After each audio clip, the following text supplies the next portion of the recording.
जय हिंद। इस वीडियो में हम एनसीईआरटी कक्षा 10वीं की गणित के अध्याय 2 बहुपद इस अध्याय को पढ़ेंगे। बहुपद यानी पॉलिनोमियल्स के बारे में आपने कक्षा 9वीं में पढ़ा था। वहां पर आपने एक चर वाले बहुपदों एवं उनकी घातों के बारे में पढ़ा था, परंतु यहाँ अर्थात कक्षा 10वीं में हम इसको और विस्तार से पढ़ेंगे। तो चलिए वीडियो को शुरू करते हैं और जानते हैं बहुपद किसे कहते हैं। बहुपद एक विशेष प्रकार के बीजी व्यंजकों को कहते हैं, अर्थात जिन व्यंजकों के चर की घात एक ऋणोत्तर पूर्णांक हो उन्हें हम बहुपद कहते हैं। अब इसको समझने के लिए एक नजर हम बीजी व्यंजकों पर डाल लेते हैं। बीजी व्यंजक यानी एल्जेब्रिक एक्सप्रेशंस, वे व्यंजक जो अक्षर, संख्याओं और मूल संक्रियाओं के प्रयोग से बनते हैं उन्हें बीजी व्यंजक कहते हैं। जैसे यहाँ पर 2 यह संख्या है और यक्स एक अक्षर है। 2 और यक्स गणितीय संक्रियाओं के माध्यम से 2x हो गया। इसी प्रकार 3 और x 3x, -x -1/x, x plus 1/x, ये सभी व्यंजक हैं। अर्थात इस प्रकार अक्षरों और संख्याओं के गणितीय संक्रियाओं को हम व्यंजक कहते हैं। तो अब आप व्यंजकों को समझ चुके होंगे। अब हम आगे बढ़ते हैं और समझते हैं कि वे कौन से विशेष प्रकार के बीजी व्यंजक है जिन्हें हम बहुपद कहते हैं। तो इसके लिए आपको सिर्फ एक बात याद रखनी है। वो बात क्या है? तो वह बात है जिन व्यंजकों के चर की घात एक ऋणोत्तर पूर्णांक हो। ऋणोत्तर पूर्णांक वे पूर्णांक होते हैं जिनमें ऋणात्मक पूर्णांक नहीं होते हैं, अर्थात 0 और सभी धनात्मक पूर्णांक ऋणोत्तर पूर्णांक होते हैं। हम इसको इस प्रकार से भी कह सकते हैं कि वे व्यंजक जिनकी घात एक पूर्ण संख्या हो। पूर्ण संख्या, तो पूर्ण संख्या और ऋणोत्तर पूर्णांक, पूर्ण संख्या 0 से शुरू होती है और अनंत तक जाती है। इसी प्रकार से ऋणोत्तर पूर्णांक में 0 और सभी धनात्मक पूर्णांक अर्थात 1 2 3, मतलब 0 से यह भी शुरू होता है। तो दोनों एक जैसे हुए कि नहीं? अब इसको बीजी व्यंजकों के उदाहरणों से समझते हैं। यहां पर ये सभी बीजी व्यंजक है। अब इनमें से आपको बताना है कि कौन कौन बहुपद हैं और कौन बहुपद नहीं है। तो चलिए शुरू करते हैं। हमें सिर्फ एक बात ध्यान रखनी है कि चर की घात पूर्ण संख्या होनी चाहिए। चर अर्थात अक्षर जैसे x y z, इनकी घात एक पूर्ण संख्या होनी चाहिए, तो ये बहुपद होंगे। तो यहां सबसे पहले है 2x। 2x, यहां पर x की घात एक पूर्ण संख्या है, अर्थात एक है और एक पूर्ण संख्या है, तो यह एक बहुपद है। इसी प्रकार 3x भी बहुपद है। -x, यहां पर माइनस और ये x की घात एक है, अर्थात एक पूर्ण संख्या है, तो यह भी एक बहुपद है। -1/2x, यह भी एक बहुपद है क्योंकि x की घात एक पूर्ण संख्या है। अब आगे है x प्लस 1/x। ये वाला x, इस x की घात एक पूर्ण संख्या है, लेकिन 1/x, यहां पर x की घात पूर्ण संख्या नहीं है। 1/x में x की घात -1 होगी, अर्थात यह -1 पूर्ण संख्या नहीं होती है, यह ऋणोत्तर पूर्णांक नहीं होता है। तो यहां से ये वाला जो पद है आपका, तो यह बहुपद नहीं है, इसको हम बहुपद नहीं बोलेंगे। अब आगे बढ़ते हैं और ये अगले नंबर पर है √x + 3। अब यहां पर ये जो चर x है इसकी घात 1/2 होगी। अंडर रूट लगा है ना, तो इसकी घात 1/2 होगी। अब 1/2 पूर्ण संख्या है? नहीं है, तो यह भी बहुपद नहीं होगा। ठीक है ना, यह भी बहुपद नहीं होगा। अब आगे देखते हैं। आगे है घनमूल y + y²। अब ये y चर है और चर की घात यहां पर है 1/3, यानी घनमूल है यहां पर, और घनमूल को यदि हम घातांक रूप में लिखें तो यह घाते 1/3 होता है। तो 1/3 क्या पूर्ण संख्या है? नहीं है, इसलिए यह व्यंजक भी बहुपद नहीं होगा। आगे बढ़ते हैं। 4x² - 3x + 7। तो यहां पर जो भी चर दिए गए हैं इन चरों की घात एक पूर्ण संख्या है, अर्थात ये बहुपद हैं। यहां पर देख लेते हैं, यह भी एक बहुपद है क्योंकि चर की घात पूर्ण संख्या है। अचर से लेना देना नहीं है, हमें सिर्फ चर राशियों को देखनी है और चर के घातांकों को देखना है। ठीक है। अब अगले व्यंजक में देखते हैं। अगला व्यंजक है 3 वर्गमूल t + t वर्गमूल 2। अब यहां पर ये जो चर है, तो चर की घात क्या होगी? वर्गमूल लगा हुआ है तो चर की घात यानी टी चर की घात होगी 1/2 और 1/2 पूर्ण संख्या नहीं है, अर्थात यह भी बहुपद नहीं होगा। अब अगला व्यंजक है बाई प्लस 2/22।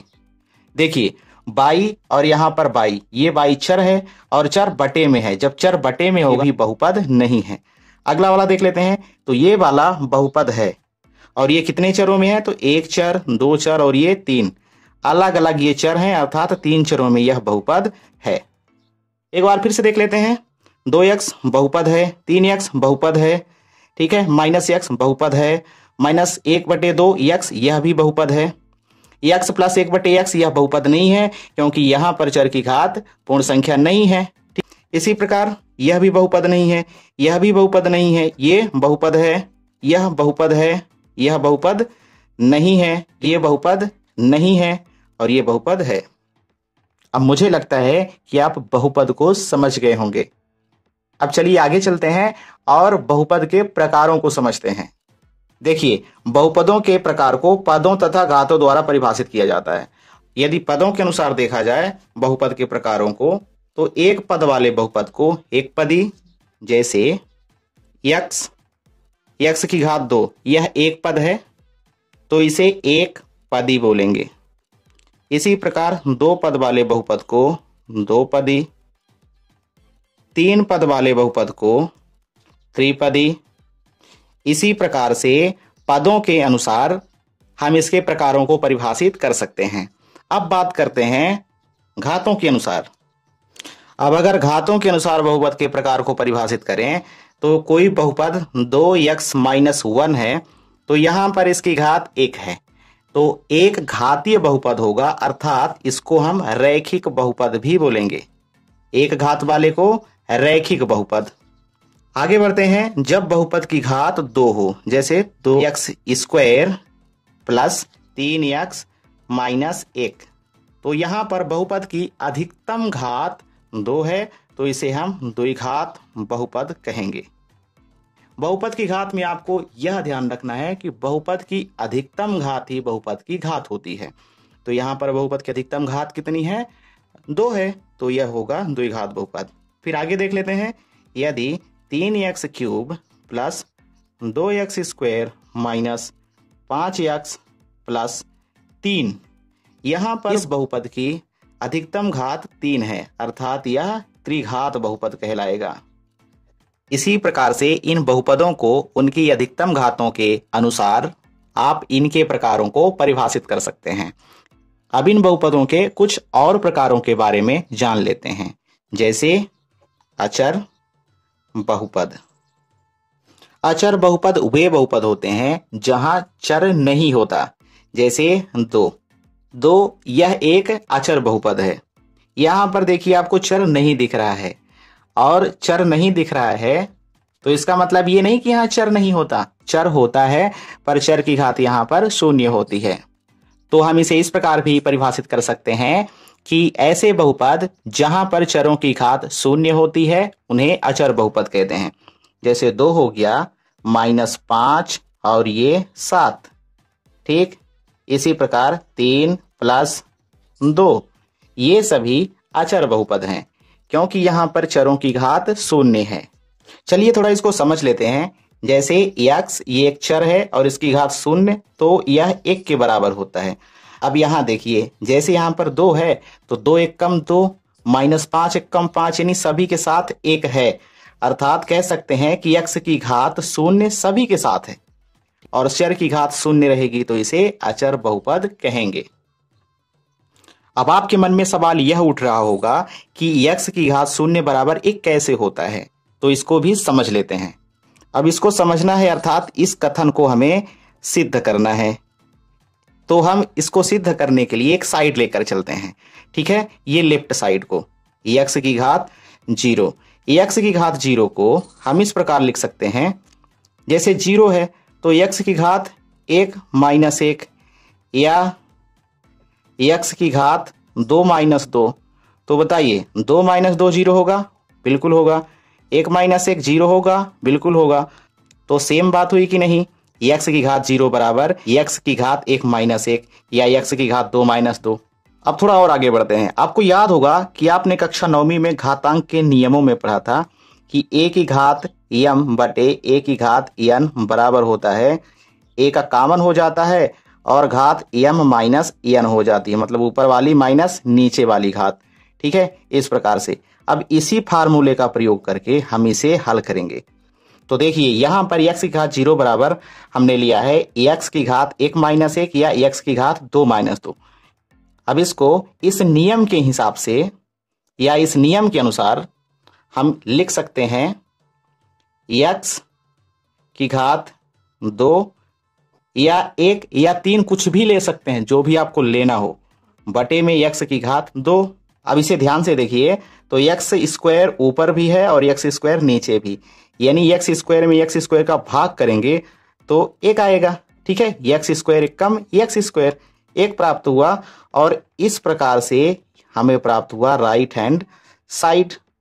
अब आप बताइए कि x की घात 0 हमने लिया और हमें 1 प्राप्त हुआ, अर्थात x की घात 0 1 के बराबर होता है। तो आप समझ गए होंगे। अब आते हैं हम अपने टॉपिक में, अचर बहुपद में। यहां पर 2 है और इसके लिए हम कह सकते हैं ना कि x की घात 0 है, यानी कि x की घात 0 है।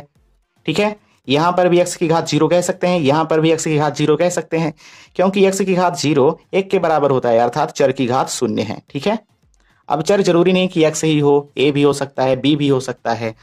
और ध्यान रखिएगा जो x या फिर यहां पर जो भी हम चर लेंगे यह 0 के बराबर नहीं होता है। यदि हम a लें तो ये 0 के बराबर नहीं, तो जो भी हम चर लेंगे वह 0 के बराबर नहीं होगा। तो अब आप अचर बहुपद को भी समझ गए होंगे। अब हम बढ़ते हैं अगले प्रकार की तरफ। बहुपद का अगला प्रकार है शून्य बहुपद। जैसा कि इसके नाम में शून्य है, अर्थात हम ये कह सकते हैं वह बहुपद जो शून्य हो, यानी शून्य बहुपद हम शून्य को ही कहेंगे।